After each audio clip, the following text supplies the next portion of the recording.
Chapter 8 आदत को अनिवार्य कैसे बनाएं। डच वैज्ञानिक निको टिनबर्गन ने 1940 में एक के बाद एक अनेक प्रयोग किए। इन प्रयोगों ने इस बात को लेकर हमारी समझ में क्रांतिकारी बदलाव ला दिया कि आखिर क्या हमें प्रेरित करता है। वे उत्तरी अमेरिका में पाए जाने वाले स्लेटी और सफ़ेद रंग के पक्षी मुर्गाबी पर शोध कर रहे थे। उत्तरी अमेरिका में ये पक्षी समुद्र किनारे उड़ते देखे जा सकते हैं। उन्हें अपने काम के लिए नोबेल पुरस्कार भी मिला था। इन वयस्क पक्षियों की चोंच पर लाल बिंदी रहती है और टिनबर्गन ने देखा कि जब नए बच्चे होते हैं और उन्हें भूख लगती है तो वे अपनी मां की चोंच की इस लाल बिंदी पर चोंच मारते हैं। एक प्रयोग के लिए उन्होंने छद्म रूप से गत्ते की चोंच बना ली और बिना शरीर का सिर भी उस पर लगाया। जब बड़े पक्षी दूर उड़ जाते थे तब वे घोंसले में जाते और यह नकली चोंच उन बच्चों के सामने रख देते थे। यह तो स्पष्ट था कि वे चोंच नकली थीं और उन्होंने अनुमान लगाया कि बच्चे उन्हें सिरे से नकार देंगे। हालांकि जब इन बच्चों ने कार्डबोर्ड की चोंच पर लाल बिंदी देखी तो उन्होंने चोंच मारना शुरू कर दिया जैसे वह उनकी मां की चोंच हो। इससे स्पष्ट हो चुका था कि वे लाल बिंदी को प्राथमिकता देते हैं, जैसे कि उन्हें जन्म से पहले आनुवांशिक रूप से ही इसकी शिक्षा मिल चुकी हो। टिनबर्गन ने यह भी देखा कि लाल बिंदी जितनी बड़ी होती थी ये बच्चे उतनी तेजी से उस पर चोंच मारते थे। अंततः उन्होंने एक ऐसी चोंच बनवाई जिस पर 3 बड़ी लाल बिंदियां थीं। जब उन्होंने इसे घोंसले के ऊपर रखा तो पक्षियों के बच्चे खुशी के मारे दीवाने हो गए। वे लाल बिंदियों पर ऐसे चोंच मारने लगे जैसे इतनी बड़ी चोंच उन्होंने कभी देखी न हो।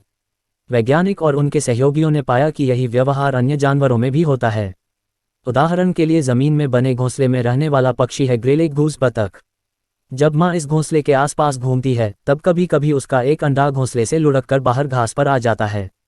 जब भी ऐसा होता है मां डगमगाते हुए उस अंडे के पास आ जाती है और उसे अपनी चोंच की मदद से धकेलकर घोंसले में रख देती है।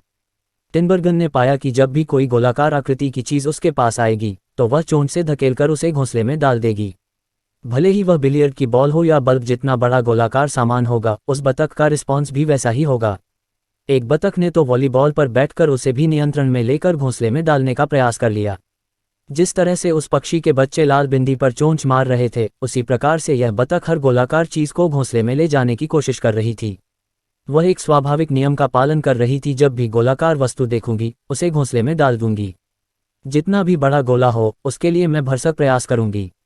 यह इस तरह है जैसे हर जानवर का दिमाग व्यवहार के लिए पहले से कुछ नियमों से भरा रहता है और जब अतिशयोक्ति हो जाती है तो यह नियम एकदम क्रिसमस ट्री की तरह उभर उठता है।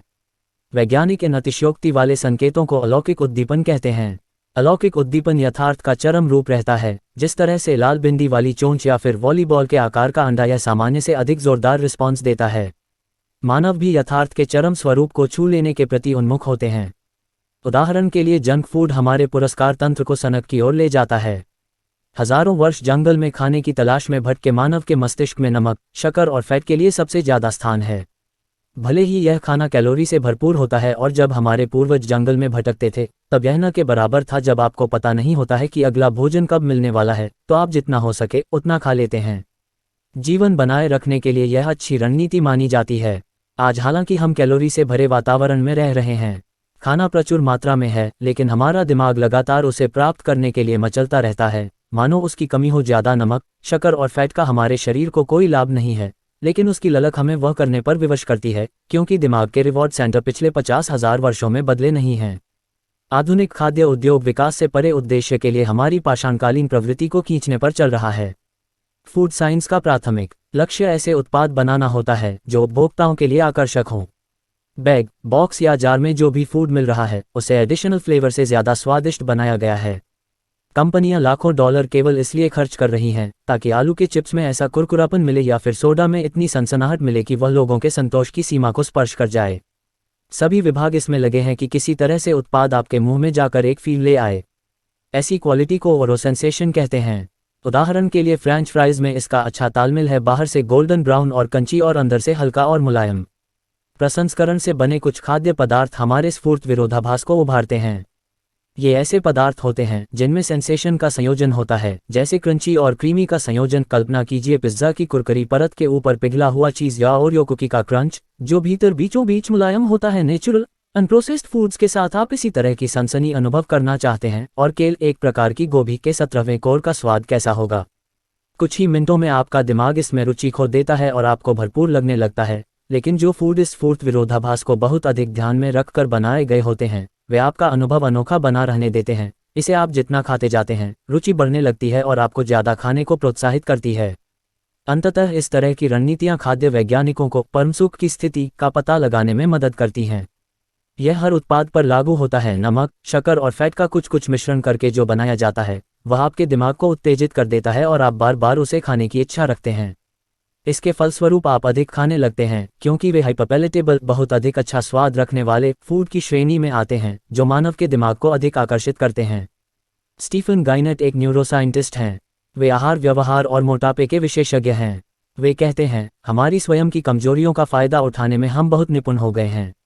आधुनिक खाद्य उद्योग और उसके नतीजे में अधिक खा लेने की आदत व्यवहार में बदलाव के दूसरे नियम इसे आकर्षक बनाने का उदाहरण है। जितना आकर्षक अवसर होगा उतनी ही जल्दी इसकी आदत बनती जाएगी। अपने आसपास देखिए, हमारे पूर्वज जो दुनिया हमें देकर गए थे उससे बहुत ऊपर और आकर्षक दुनिया हमारा समाज बना चुका है। स्टोर्स में पुतले अतिरंजित तरह से बनाए जाते हैं। उनके कूल्हे स्तन आकर्षक इसलिए बनाए जाते हैं ताकि वस्त्रों को बेचा जा सके। सोशल मीडिया पर लाइक्स और प्रशंसा कुछ ही मिनटों में मिल जाती है, भले ही ऑफिस या घर में हमें नहीं मिलती हो। ऑनलाइन अश्लील सामग्री उत्तेजक दृश्य वाली होती हैं जिसकी वास्तविक जीवन में प्रतिकृति असंभव रहती है। विज्ञापन बहुत ज़्यादा लाइट, प्रोफेशनल मेकअप और फोटोशॉप से एडिट करके बनाए जाते हैं, भले ही वह मॉडल वैसी नहीं दिख रही हो जैसी स्क्रीन पर दिखती है। यही असाधारण प्रोत्साहन या उत्तेजना हमारे आधुनिक विश्व की है। वे उन विशेषताओं को अति पर दिखाते हैं जो प्राकृतिक रूप से हमारे लिए आकर्षक होती हैं। इसी कारण से हमारी प्रकृति दीवानेपन तक चली जाती है, जो शॉपिंग, सोशल मीडिया, अश्लील साइट्स देखने, खाने आदि की अतिरंजित आदतों और कई अन्य की ओर हमें धकेल देती है। यदि इतिहास एक मार्गदर्शक के रूप में कार्य करे तो भविष्य के अवसर आज तुलना में अधिक आकर्षक होंगे। प्रवृत्ति ऐसी है कि पुरस्कार और ज़्यादा केंद्रित की होंगे तथा उद्दीपन और ज़्यादा मोहक बन जाएंगे। जंक फूड प्राकृतिक खाद्य पदार्थों की तुलना में कैलोरी का अधिक गाढ़ा रूप है।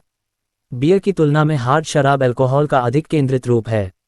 जंक फूड में प्राकृतिक आहार की बजाय अनेक प्रकार की कैलोरीज को डाला जाता है। बोर्ड गेम्स की बजाय वीडियो गेम्स अधिक केंद्रित करने वाले रहते हैं।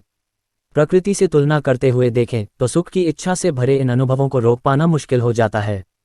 हमारे पास हमारे पूर्वजों का दिमाग है, लेकिन झुकावों या आकर्षणों का उन्हें कभी सामना नहीं करना पड़ा था।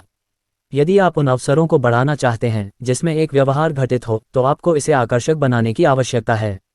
दूसरे नियम की चर्चा के दौरान हमारा लक्ष्य यह सीखना है कि हमारी आदतों को कैसे प्रबल बनाया जाए। हर आदत को एक अलौकिक उद्दीपन में बदलना संभव नहीं है, लेकिन हम किसी भी आदत को और अधिक मोहक बना सकते हैं। ऐसा करने के लिए हमें यह समझना चाहिए कि ललक क्या है और यह कैसे काम करती है।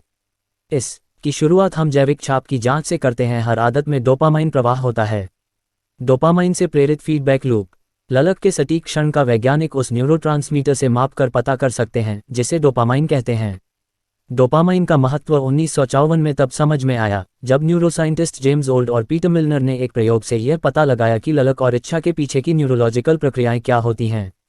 चूहों के दिमाग में इलेक्ट्रोड्स लगाए गए। रिसर्च करने वालों ने उनका डोपामाइन प्रवाह रोक दिया। वैज्ञानिक तब चकित रह गए कि ऐसा करने से उनके जीने की इच्छा भी समाप्त हो गई। वे खा नहीं सकते थे, उन्होंने मैथुन नहीं किया, उनको कुछ भी करने की इच्छा नहीं रही। कुछ ही दिन में वे प्यास के कारण चल बसे। इसके बाद के अध्ययन में अन्य वैज्ञानिकों ने उनके दिमाग में डोपामाइन प्रवाहित करने वाला हिस्सा कुछ कम किया, लेकिन इस बार उनके मुंह में शक्कर के ड्रॉप्स डाले गए। इन चूहों के चेहरे सुख से चमक उठे क्योंकि वह स्वादिष्ट वस्तु उन्हें भा गई। भले ही उनका डोपामाइन रोक गया था, उन्हें शक्कर उतनी ही पसंद आई जितनी पहले आती थी, लेकिन ये और नहीं चाहते थे। सुख का अनुभव डोपामाइन के बिना भी जस का तस ही रहा, लेकिन इच्छा समाप्त हो चुकी थी और इच्छा के बिना गतिविधि थम गई। अन्य शोधकर्ताओं ने डोपामाइन रोकने की प्रक्रिया को उलट दिया। उन्होंने दिमाग के पुरस्कार तंत्र को डोपामाइन से भर दिया, तो जानवरों ने आदतों को खतरनाक गति से पूरा किया। एक अध्ययन में तो चूहों को हर बार एक बॉक्स में रखी किसी चीज से जोरदार डोपामाइन मिला। कुछ ही मिनट में चूहों में इच्छा इतनी तेजी से बढ़ी कि उन्होंने 1 घंटे में उस बॉक्स में 800 बार नाक डालने का प्रयास किया। मानव भी अलग नहीं है। स्लॉट मशीन का प्लेयर पहिए को औसतन हर घंटे 600 बार घुमाता है। आदतें डोपामाइन से प्रेरित फीडबैक लूप हैं। हर व्यवहार जो आदत को जोरदार बनाता है, जैसे जंक फूड खाना, वीडियो गेम्स खेलना, नशा करना, सोशल मीडिया ब्राउज करना आदि का संबंध डोपामाइन के उच्च स्तर से होता है। हमारी मूल आदतों के व्यवहार के बारे में भी यही कहा जा सकता है, जैसे भोजन करना, पानी पीना, मैथुन करना और सामाजिक रूप से संबंध रखना। वर्षों तक वैज्ञानिक यही मानते रहे थे कि डोपामाइन सुख देने वाला होता है, लेकिन अब हम जान गए हैं कि यह प्रेरित करने, सीखने या याद करने, दंड देने, अरुचि और इच्छित गतिविधि की न्यूरोलॉजिकल प्रक्रिया में अहम भूमिका निभाता है। जब आदतों की बात आती है तो मुख्य तथ्य यह है, डोपामाइन न केवल तब स्रावित होता है जब आप आनंद का अनुभव करते हैं, बल्कि तब भी होता है जब आप इसकी आशा करते हैं। जुआ खेलने के आदी व्यक्तियों में दांव लगाने से पहले डोपामाइन बढ़ता है, न कि जीतने के बाद कोकीन के नशेड़ी को पाउडर देखने पर डोपामाइन का उछाल मिलता है, न कि इसे लेने के बाद जब भी आपको लगता है कि किसी अवसर से फायदा होगा, आपका डोपामाइन पहले से ही प्रवाहित होने लगता है। जब भी डोपामाइन बढ़ता है, आपकी प्रेरक शक्ति बढ़ने लगती है। कोई फायदा या पुरस्कार मिलने की आकांक्षा हमें कार्य करने के लिए प्रेरित करती है, न कि फायदा या पुरस्कार की प्राप्ति। दिलचस्प बात यह है कि पुरस्कार प्राप्त करते समय मस्तिष्क में सक्रिय होने पुरस्कार प्रणाली वैसी है जो आशा करते समय सक्रिय होती है। यह एक कारण वाली है कि एक अनुभव की प्रत्याशा अक्सर इसे प्राप्त करने से बेहतर होती है। एक बच्चे के रूप में क्रिसमस की सुबह के बारे में सोचना उपहार खोलने से बेहतर हो सकता है। एक वयस्क के रूप में आगामी छुट्टियों के बारे में सपने देखना वास्तव में छुट्टियों पर होने से अधिक सुखद हो सकता है। वैज्ञानिक इसे चाहने और पसंद करने के बीच के अंतर के रूप में संदर्भित करते हैं। दिमाग में अनेक न्यूरल सर्किट होते हैं जो पसंद करने की बजाय पुरस्कार की इच्छा रखने वाले हैं। इच्छा करने वाले केंद्र दिमाग में बड़े पैमाने पर हैं। Brain stem, nucleus accumbens, ventral tegmental, dorsal striatum, amygdala और प्रीफ्रंटल कॉर्टेक्स के हिस्से। तुलनात्मक रूप से दिमाग में पसंद आने के केंद्र बहुत कम हैं। उन्हें अक्सर हेडोनिक हॉटस्पॉट्स कहा जाता है और ये पूरे दिमाग में छोटे द्वीपों की तरह फैले हैं। उदाहरण के लिए शोध करने वालों ने पाया कि न्यूक्लियस एक्युम्बेंस का 100% तब सक्रिय होता है जब किसी चीज़ की इच्छा होती है। इसी बीच इसमें पसंद आने के दौरान 10% ही सक्रियता रहती है। वास्तव में दिमाग में अधिक कीमती स्थान इच्छाओं के लिए आवंटित होते हैं, जो इस बात का सबूत है कि ये प्रक्रियाएं हम भूमिका निभाती हैं। इच्छा वह इंजन है जो हमारे व्यवहार को चलाता है। हर काम को किसी इच्छा के लिए किया जाता है। ललक ही वह रहती है जो प्रतिसाद तक ले जाती है। इन जानकारियों से व्यवहार में बदलाव के दूसरे नियम के महत्व का पता चलता है। हमें अपनी आदतों को आकर्षक बनाने की आवश्यकता है, क्योंकि एक पुरस्कृत अनुभव की उम्मीद ही हमें कार्य करने के लिए प्रेरित करती है। यह वह जगह है जहां प्रलोभन बंडलिंग के रूप में जानी जाने वाली रणनीति परिदृश्य में आती है। आदतों को ज़्यादा आकर्षक बनाने में प्रलोभन बंडलिंग का इस्तेमाल कैसे करें?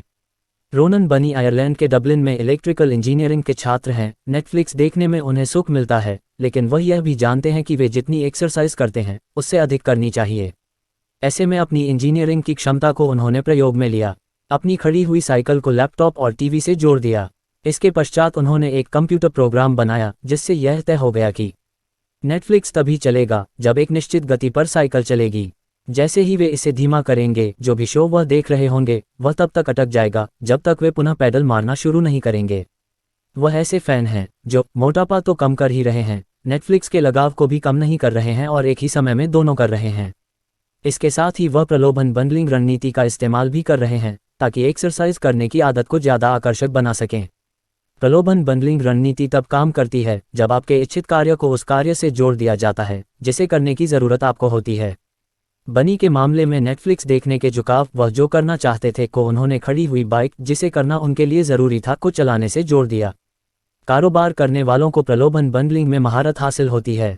उदाहरण के लिए, जब अमेरिकन ब्रॉडकास्टिंग कंपनी, जिसे आमतौर पर ABC के रूप में जाना जाता है, ने 2014-2015 सीजन के लिए अपने गुरुवार रात के टेलीविजन लाइनअप को लॉन्च किया तो उन्होंने बड़े पैमाने पर प्रलोभन बंडलिंग को बढ़ावा दिया। कंपनी हर गुरुवार को पटकथा लेखिका शोंडा राइम्स के तैयार किए 3 शो दिखाती थी। ये थे ग्रेज एनाटॉमी, स्कैंडल और how to get away with murder. इसकी उन्होंने TGIT ऑन ABC के रूप में ब्रांडिंग की। TGIT का अर्थ बैंड गॉड इट्स थर्सडे था। इसके अतिरिक्त शो को लोकप्रिय करने के लिए ABC ने दर्शकों को पॉपकॉर्न बनाने, रेड वाइन पीने के लिए प्रोत्साहित तक किया ताकि वे शाम को उसका मजा लें। ABC के शेड्यूलिंग प्रमुख एंड्रू कुबिट्स ने अभियान के पीछे के विचार का वर्णन किया। हम गुरुवार की रात को दर्शकों को अवसर के रूप में देखते हैं। या तो जोड़े या महिलाएं खुद बैठकर तनाव से दूर होना चाहती हैं और मस्ती करती हैं, रेड वाइन पीती हैं और कुछ पॉपकॉर्न का मजा लेते हैं।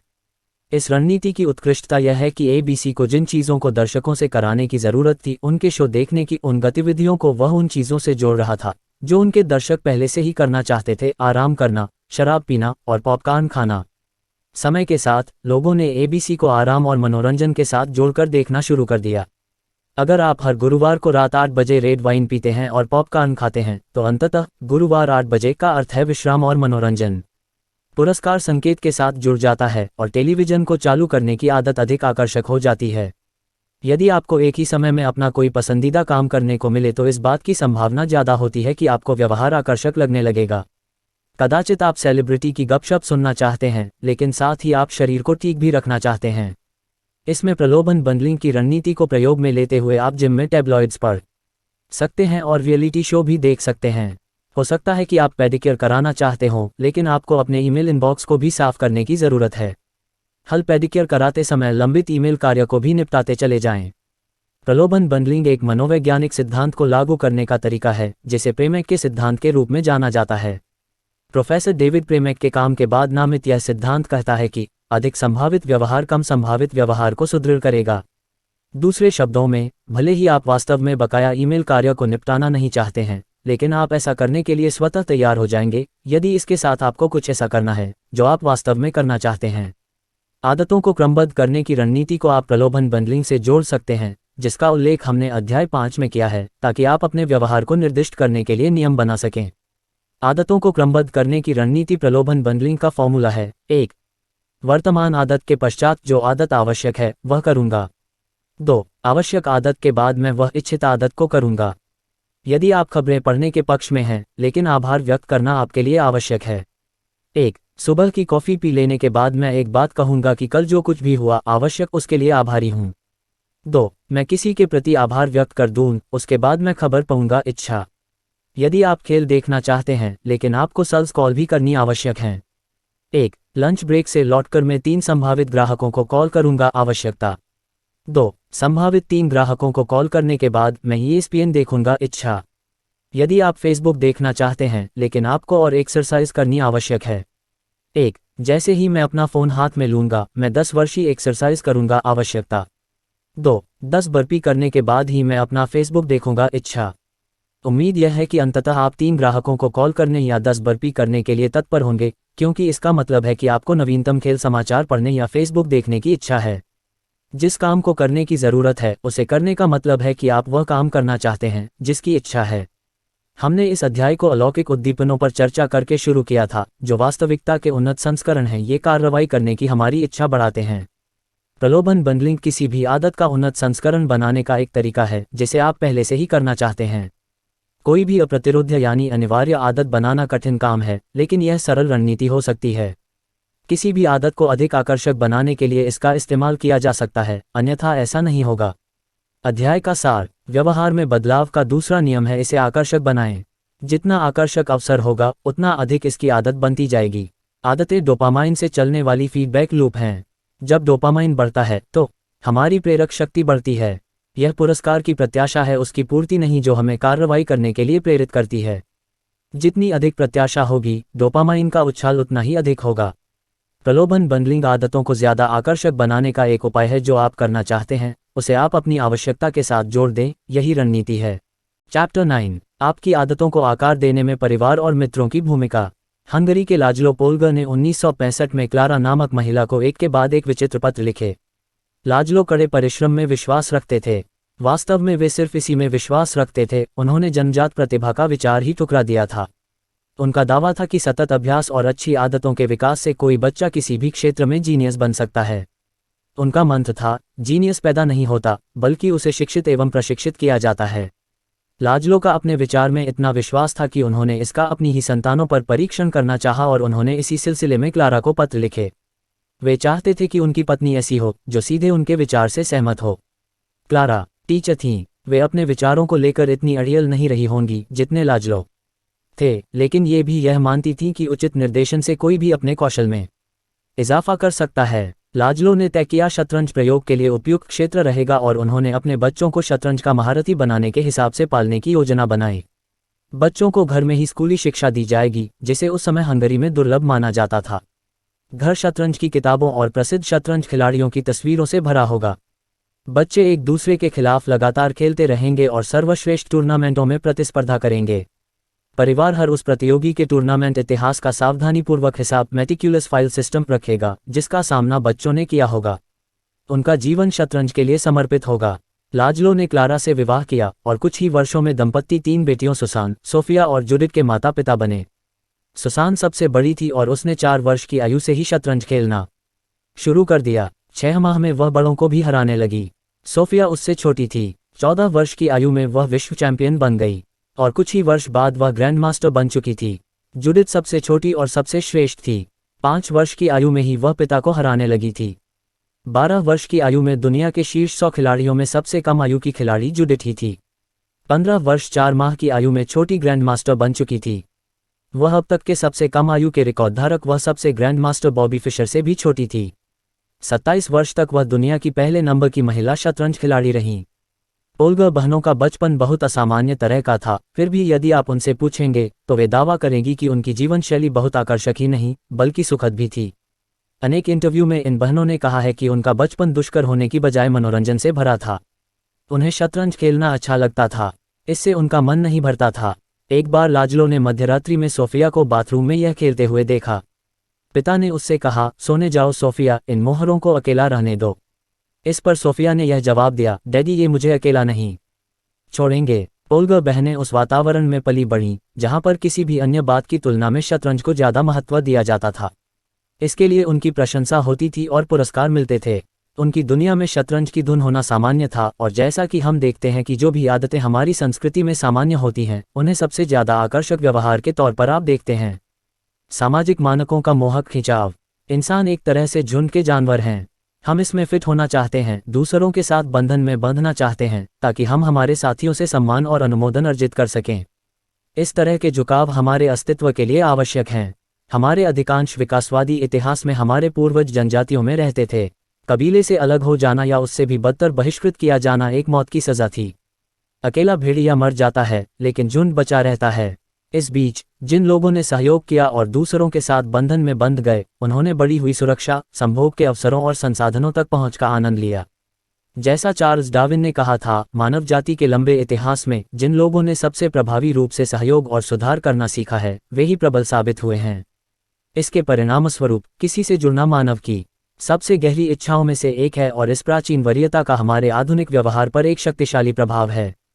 हम अपनी पुरानी आदतों का चयन नहीं करते हैं, हम उनकी नकल करते हैं। हम उस स्क्रिप्ट का अनुसरण करते हैं जो हमारे दोस्तों और परिवारों, हमारे चर्च या स्कूल, हमारे स्थानीय समुदाय और बड़े पैमाने पर समाज द्वारा सौंपी गई होती है।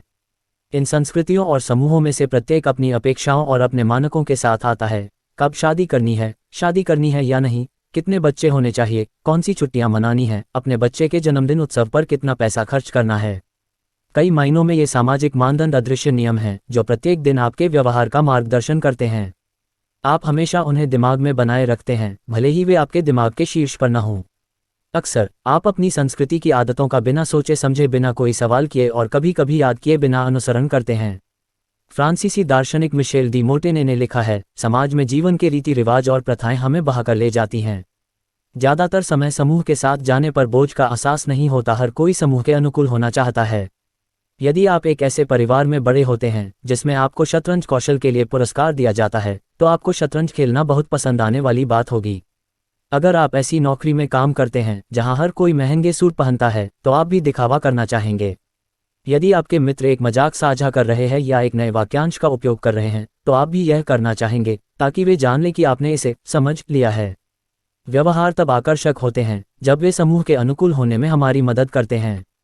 हम विशेष रूप से 3 समूहों की आदतों की नकल करते हैं।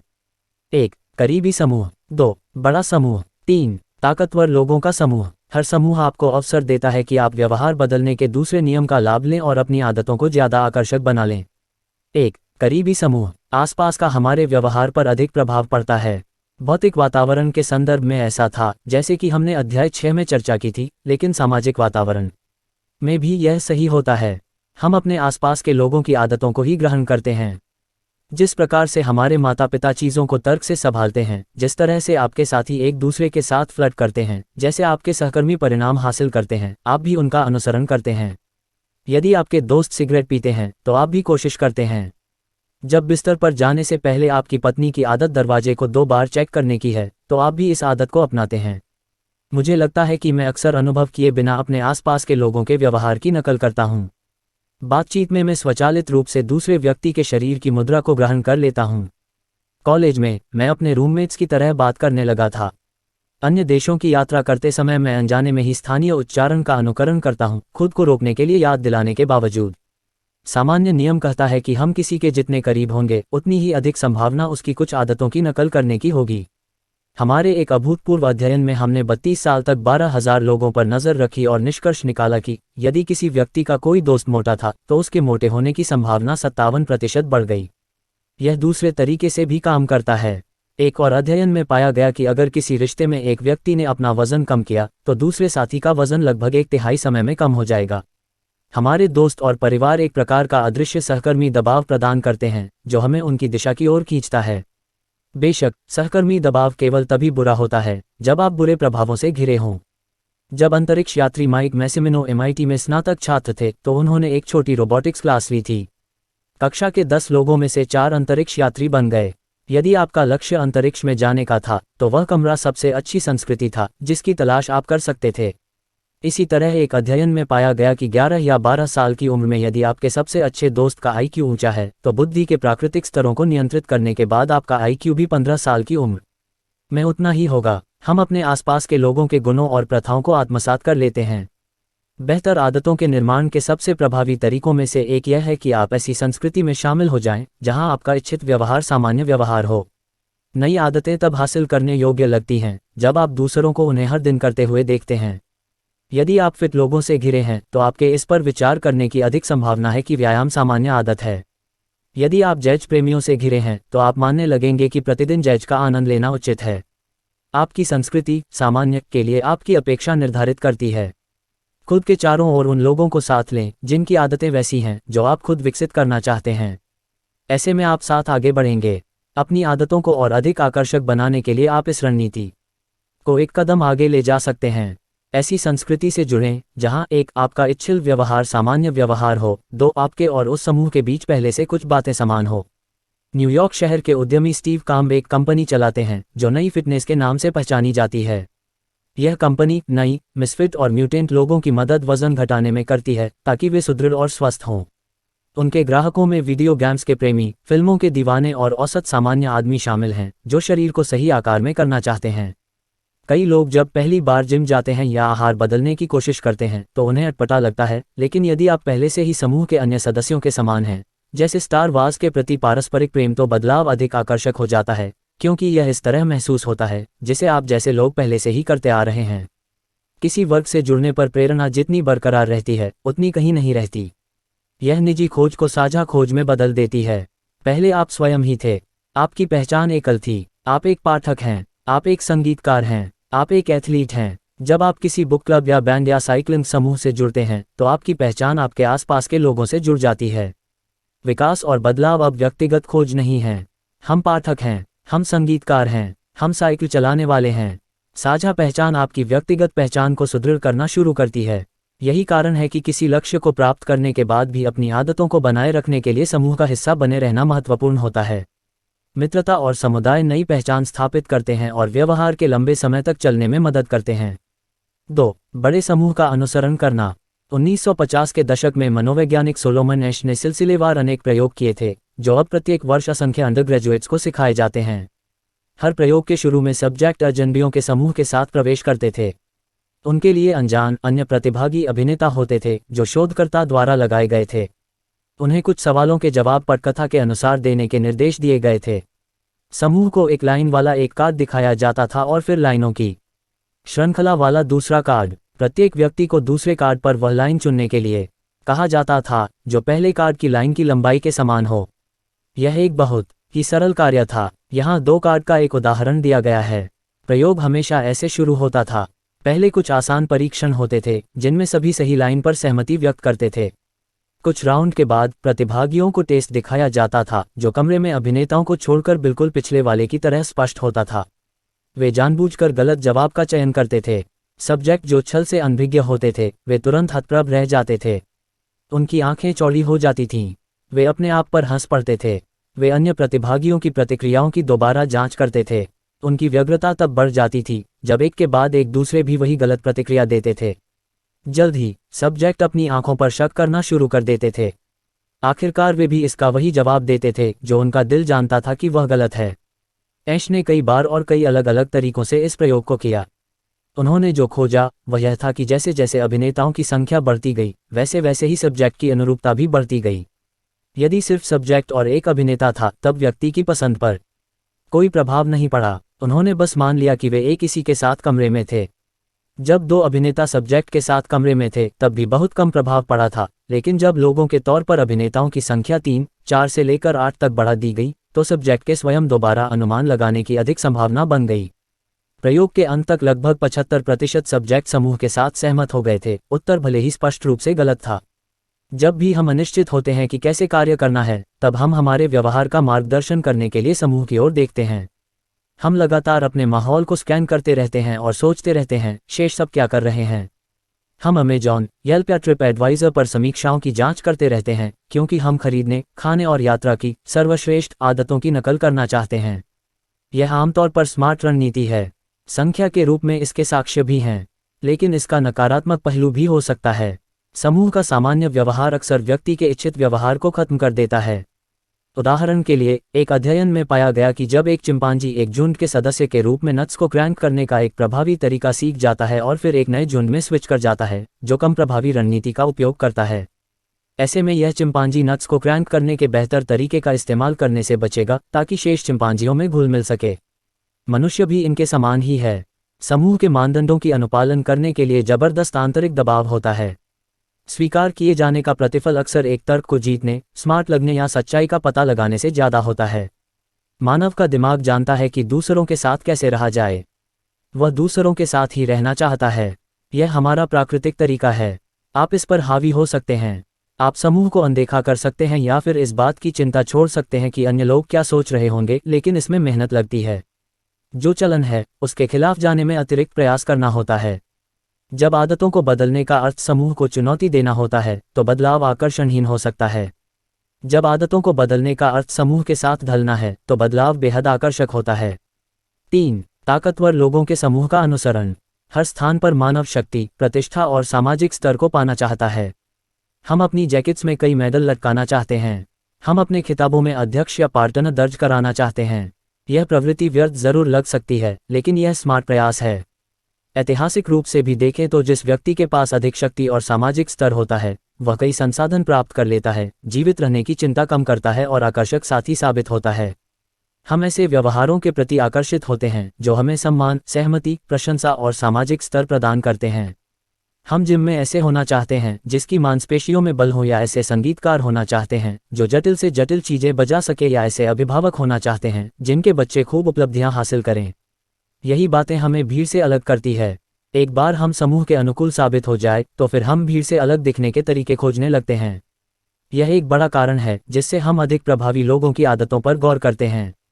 सफल लोगों के व्यवहार का हम अनुपालन करने लगते हैं क्योंकि हमारी भी सफल होने की आकांक्षा रहती है। जिन लोगों को हम पसंद करते हैं उनकी आदतों को हम दैनिक आदतों में शामिल करते हैं। आप अपनी इंडस्ट्री में सर्वाधिक सफल कंपनियों की बाजार रणनीति का अनुसरण करते हैं। अपने पसंदीदा बेकर की रेसिपी को बनाते हैं। आप पसंदीदा लेखक की कहानी कहने की शैली को अपना लेते हैं। जिस तरह से आपके अधिकारी बात करते हैं आप उनके समान ही बात करने लगते हैं। हम उनकी शैली भी अपनाते हैं जिनसे हम ईर्ष्या करते हैं। उच्च सामाजिक दर्जे के लोगों को सबकी प्रशंसा, सम्मान और सहमति मिलती है। यदि व्यवहार को सहमति, सम्मान और प्रशंसा मिलती है तो वह हमें आकर्षक लगता है। हम उस व्यवहार को नहीं अपनाते जो हमारे सामाजिक स्तर को घटा सकता है। हम अपने बगीचे की घास काटते हैं और बाढ़ को भी ठीक करते हैं क्योंकि हम आस पड़ोस में कीचड़ का स्थान नहीं बनाना चाहते। जब हमारी माँ आने वाली होती है तो हम घर साफ करते हैं क्योंकि हम नहीं चाहते कि कोई हमारे बारे में किसी भी प्रकार का निष्कर्ष निकाले। हम लगातार सोचते हैं दूसरे मेरे बारे में क्या सोचते होंगे और अपना व्यवहार इसी के आधार पर परिवर्तित करते रहते हैं। शतरंज की असाधारण प्रतिभाओं में शुमार पोलगर बहनों का उल्लेख इस अध्याय के आरंभ में किया गया था। वे जोरदार और लंबे समय तक बने रहने वाले सामाजिक प्रभाव की साक्ष्य हैं। इन बहनों ने कई घंटों तक हर दिन शतरंज की प्रैक्टिस की और दशकों तक अपना प्रभाव छोड़ा। ये आदतें और व्यवहार आंशिक रूप से इसलिए भी आकर्षक बने रहे क्योंकि उन्हें अपनी संस्कृति में सम्मान मिला था।